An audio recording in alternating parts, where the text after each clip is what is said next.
كتصنحوا كوراتن فتواتن تخاتلتي سامي جين سايت زمدلاوزي وانس بيكتشرز من سامي جين سايت بمتحوار نواهم زم حلالف مدلاوي أما لو ما عندي مدلاونا حدش مدلاو ويد ما حدش بروجرام نواهم نمبال سرعتنا زازينا نواهم دوخ نمبال دلوات خوينا مثلا لنا مالتي لو ما عندي إذن لكم لمتنا بروجرام سامي جي إنسايت بوك ريفيو للبروجرام يؤذي مدلاوزي كابلون بقوة مصحفتي ويد ما بزح عالم هيوتهم بغير لبزحات مصحفتات على ويوم السوم بقانقة تقريباً كتنبوبهم قدم من باوهم دم أتهم مصحفتي تاي عينت يزت ويد ما تحسهم لهم ناهم نبلوليو لو ما عندي حدا مصحف ناهم قبليه أفتي المت السومون دم أتفل على مصحفتي سومن حاجة حنت مصحف ناهم نمدلاو صراحتي لازم ناهم مسير لهم حبيرهم نقطعنا بعلملو تسفاية سامي جي إنسايت أهون تاونتي عمبل فلما متحف سامي جي إنسايت ريفيو لقدر نايلو معنتي بروجرامنا ناي دكتور إيوب مامو بدكتور إيوب مامو تتحف متحفي زي متحف زي بركت بولو نبرت كتما مغلا يخون أبملا إثيوبيا نورو بزحات سوات لمبو متحف مخونو عفتي التفرع لمحاورة مدرسات لا تناقر نبريمو سامي جي إنسايتون زي متحف زي بزحات سوات كنبو نيو بمبال تمتحف ريفيو هون قبرو وسينا لكم مالتيمو بزعبة دكتور إيوب مامو حدا نقرات من نقار ويد ما نواخم حتى حواريتات نمتحلاف دكتور إيوب مامو كافتم الله كابل بهالو أو إثيوبيا كابدركو نقاحاتن بسلاتن صحفتي حاجة إيو بركت له لما صحفتون صحيفوي قال كافتم صحفهم مصحفتي أفتي لما تصمد دلواتنا ونبسفحوا ريفيو كون قوروم نحسو مصحفتي حاجة يمانا نت ملك على المصحف بركت له أنببت لهم بوويو خلاي جاجيو سميت ويدما أتي جزاء سميت ناود سوات عم مخانو بيلو فرحات أبي وطنا هندينا إلى أكل مسنا خلكم لخنا بدم بيجليت ويو أبز ما تحافظي خلتونا لو يوم كم ناجزي أتقاق معنا هم لخنا تخرت لبن عالمنا أتشجرت سوات ماني كما يلولو يوم لولو بركتلو المتحف اللي على 15 متحف الصحافة يمو أفتي محاورة ميدياون نطف لهنا صحف سوات تنكر لهنا عمل خاطر كلهم أو أنت ونت عند تبغى صراحة لا صراحة ذكر دكتور إيه مامو يمو نالهم ما أنت مريج أنا جن إسران حموشن نعود كل في إلو اللي تصحفوا كمي بزحات عامتات كمي حموشة ويشدش عامتات تصحفوا متصحفي إذا متصحف زي نمن باب عدة ترغينا هيوتنا نابل حاشة بركي حافك بلنا هم دخل بعلملو تسفايمو إذا متصحف زي كتنبوه تخلو يخم عب كل عداقاتنا متصحف مشاتي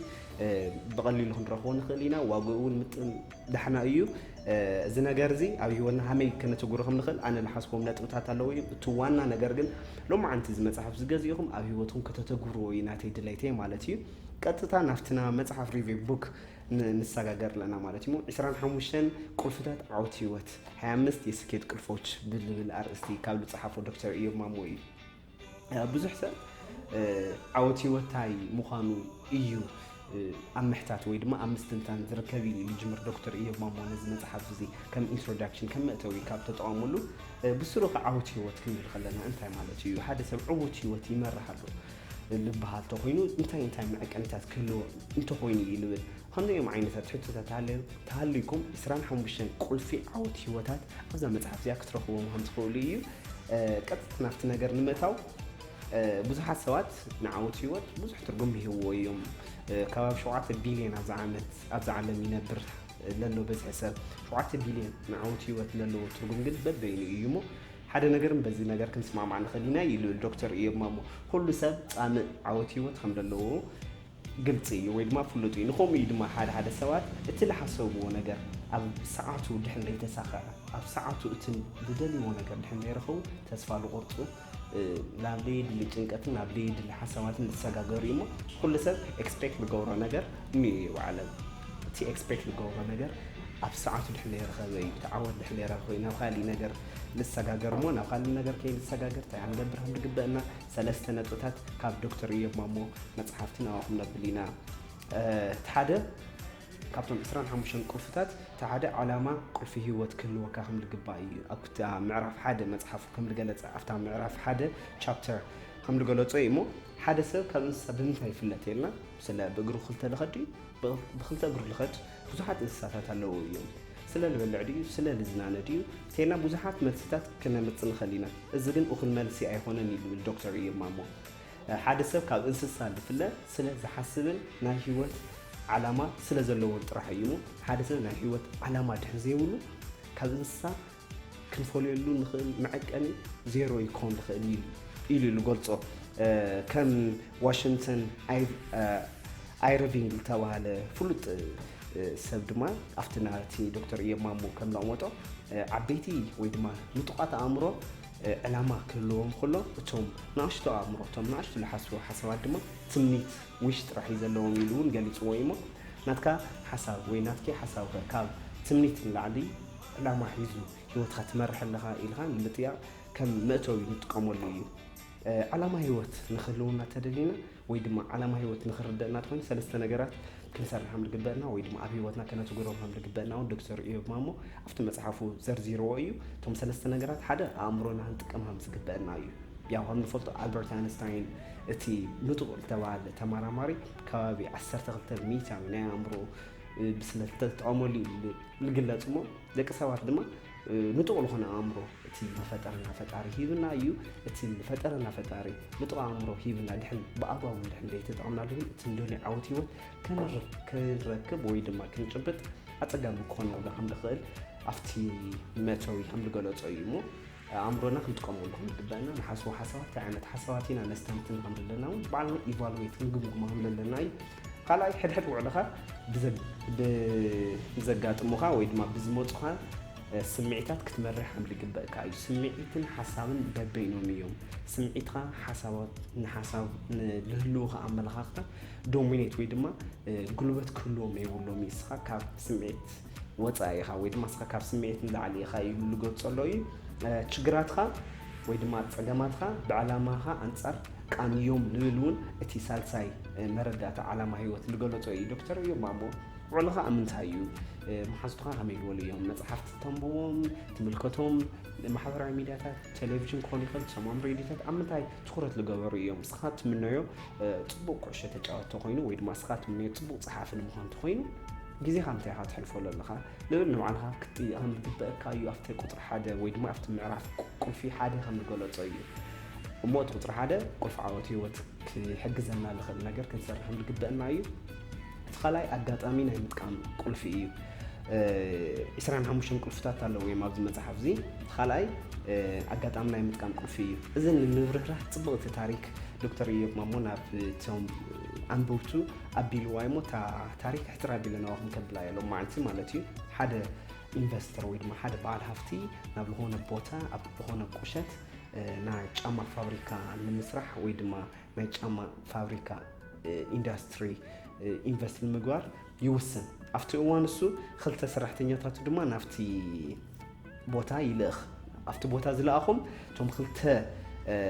ሰራሕተኛታቱ ዝሃብዎ ትርጉም ወይ ድማ ዝሃብዎ መልሲ ግን ክንደይናይ ለውጢ ከምፅእ ከም ዝኽእል ብደንብ ዝገለፀ እዩ ናይ ሎማዓንቲ ኣብቲና ኣጋጣሚ ናይ ምጥቃም ቁልፊ ንሪኦ ናብቲ ቦታ ክምለሱ ከለዉ ኣፅኒዖም ናብቲ ኢንቨስት ገይሮም ክምለሱ ከለዉ እቲ ሓደ ታይሉ ኣብዚ ነገር እዚ ኢንቨስት ንገብር ተኾይና እቲ ኪሳራ ኢና ንረክብ እቲ ነገርቲ ዕውት ክኸውን ከም ዘይኽእል ነቲ ሓላፊ እዩ ብደንብ ሪፖርት ይገብር እቲ ካልኣይ ድማ ኣብቲ ቦታ ኣብቲ ቁሸት ኢንቨስት ንገብር ተኾይና ብጣዕሚ ንጡቕ ዝኾነ ና ቢዝነስ ወይ ድማ ና ንግዲ ስራሕ ንሰርሕ ከም ንኽእል እዩ እዞም ክልተ ሰባት ሓደ ኩነት ይጋጥሞም ዘሎ ዝሃብዎ መልሲ ግን በበይኑ እዩ እሞ ኣወንታውነትና ኣሉታውነት ከም ንመሃሪ ካብ ዘጋጥሙና ኣጋጣሚታት እዩ ዊንስተን ቸርችል ናይ እንግሊዝ መራሕ ነበረ ካብ ተዛረቡ ፅቡቅ ኣባሃላ ወይ ድማ ጥቕሲ እውን ኣብዚ ናባኹም ንምባል ፅቡቅ ኢሉ ዝሓሰብክዎ እዩ ኣሉታዊ ኣመለኻኽታ ዘለዎም ሰባት ሕድሕድ ኣጋጣሚ ፀገም ዘለዎ ነገር እዮም ከውፅኡ ዝኽእሉ ኣወንታውነት ኣመለኻኽታ ዘለዎም ሰባት ግን ኣብ ሕድሕድ ኣጋጣሚ ዘለው ዕድላት እዮም ዝርእዩ እሞ ናትካ ከባቢ ብክንደይናይ ዝኣክል ኣወንታውነት ወይ ድማ ኣሉታውነት ዝተዓንበበ እዩ እስኻ ትነብረሉ ዘለኻ ከባቢ ዘይተመሃረ ማሕበረሰብ ተሃልዩ ፅቡቅ ናይ ከተምህር ኦፖርቹኒቲ ከም ዘሎ ክትሓስብ ከም ዝግበአካ እዩ እስኻ ዘለኻዮ ማሕበረሰብ ፀልማት ዝዓንበቦ ወይ ድማ ፀልማት ዝሸፈኑ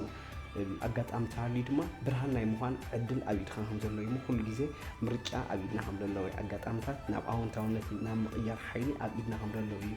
ኣብቲ ቁጥሪ 2 ኣጋጣሚ ናይ ምልዋጥ ቁልፊ ከም ዝገለጸ ዶክተር እዮም ማሞ እዩ እታ ናይ መወዳእታ ቁልፊ ከምና ዶክተር እዮም ማሞ ናይ 25 ስኬት ና ዓወት ቁልፍታት ዓርስኻ ናይ ምምሕያሽ ቁልፊ እዩ ማለት እዩ ዓርስኻ ኣፕዴት ናይ ምግባር ያው ኮምፒውተር ንጥቀም ኢና ሞባይላት ንጥቀም ኢና እቶም ሞባይል ንጥቀመሎም ኣፕዴት ድሕሪ ገበርናዮ ምስቲ ናይ ግዜ ወይ ድማ ምስቲ ዘሎ ነገራት ፊት ጌርካ ናይ ምኻድ ፀገም ከጋጥመና ከም ዘሎ ኮይኑ ንሕና እንደና ይላክል ኣፕዴት ኢና ንዓርስና ንገብር ልብል ከም ሓፃር ታሪክ ኣብዚ እውን ዝገለፀታ እዩ ሰር ኢድሙድ ሂላሪ ዝበሃል ንመጀመርያ ወይ ድማ ፈላማይ ናብ ኤቨረስት ማውንቴን ናብ ኤቨረስት እምባ ዝደየበ ሰብ ብሓደ መዓልቲ ወይ ድማ ብሓደ ድሌተ ይኾነ ናብቲ እምባ ዝደየበ ኣብቲ እዋን መጀመርታ ናብቲ እምባ ክድይብ ከሎ ብዙሓት ሰባት ምስኡ ተኸቲሎሞ ነይሮም እዮም ኣብ ማእኸል ምስ ወፅሑ ግን ሓደ ሰብ ብሞት ይፍለዮም ኣብቲ እዋን ብጣዕሚ ይሓዝኑ ተስፋ ይቆርጡን ይምለሱ ሓደ እዋን ሰር ኢድሙድ ንግግር ክገብር ከሎ ዝተናገሮ እዩ ኤቨረስት ምንም ለውጢ ኣይምፅን ኤቨረስት ካብቲ ዘለዎ ቁመት እውን ኣይውስኽን ኣነ ግን ሓደ መዓልቲ ተመሊሰ ብልሓሸ ጉልበት ብልሓሸ ኣመለኻኽታ ብልሓሸ ጥንካረ ናብ ኤቨረስት ማውንቴን ከም ዝድይብ እርግጠኛ እየ ወይ ድማ ዓብዪ ሕልሚ ከም ዘለኒ እዩ ዝተናገረ ሰር ኢድሙድ ኣብቲ እዋን እውን ድሕሪ ሒደት ዓመታት ተመሊሱ ፈላማይ ናብ ኤቨረስት ጫፍ ዝወፀ ሰብ ኮይኑ ተመዝጊቡሎ እሞ ያው ኣብ ሂወትና እውን ነገራት ዓርስና ንምምሕያሽ እቶም ፀገማት ኮይኖም ጥራሕ ዘይኮነስ ንባዕልና ኣፕዴት ምግባር ሓድሽ ማንነት ክህልወና ከም ዝኽእል ንባዕልና ከንናገር ከም ዝግበአና እዩ ኣብቲ መፅሓፍ ዝገለፆ ኣብ መወዳእታ ዘይወድቕ ሰብ ዘይንቀሳቐስ ሰብ ጥራሕ እዩ ኢሉ ከም መእሰሪ ዝተናገሮ ኣሎ እሞ ብጣዕሚ ደስ ዝብል መፅሓፍ እዩ እዚ መፅሓፍ እዚ ኣብቶም መፅሓፍ መደበራት ብቐሊሉ ክትረኽብዎ ትኽእሉ ኢኹም ዋግኡ 81 ቅርሺ ጥራሕ እዩ ከባቢ 160 ገጽ ዘለዎ መፅሓፍ እዩ ዶክተር ኢዮብ ማሞ ካብ ዝፀሓፎም መፅሓፍቲ 25 ናይ ዓወት ቁልፍታት እዩ ናይ ሎማዓንቲ ዝነበረና ምድላው እዚ ይመስል ነይሩ ኣብቲ ቀፃላይ ምድላውና ሓደ መፅሓፍ ናኹም ብምባል ኣብ ሰሙን ሓንቲ መፅሓፍ ተንቢብና ክንደይናይ ዝኣክል ለውጢ ከነምፅእ ከም ንኽእል ዓርስና ክንግምግመሉ ከም ንኽእል እሞ ዘንብብ ሰብ ኩሉ ግዜ ኣይወድቕን ዘንብብ ሰብ ኩሉ ግዜ ተዓዋቲ እዩ እዚ ኩሉ ግዜ ሳሚጂ ኢንሳይት ከም መሪሕ ሒዝናዮ ዝተላዕልና ነጥቡ